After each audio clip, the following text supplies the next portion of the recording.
andũ a kũmũraga. Thengiũ mũno.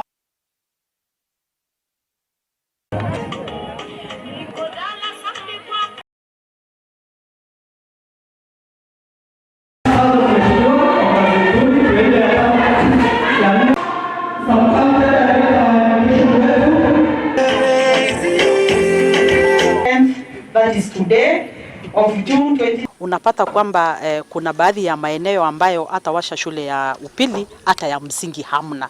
Kwa hivyo unataka wale watu wabadilike vipi? Mimi mwenyewe natumai kwamba na ninaamini sana kwamba elimu inabadilisha pakubwa sana. Kwa hivyo mimi ndiyo maana nimeweza kujitahidi na kupiga kampeni kubwa sana kuhimiza wazazi waweze kupeleka watoto shule, kwa sababu kupitia kwa elimu tutapata mabadiliko makubwa sana, ikiweko hata ya kuzalisha uchumi kwa njia mbalimbali.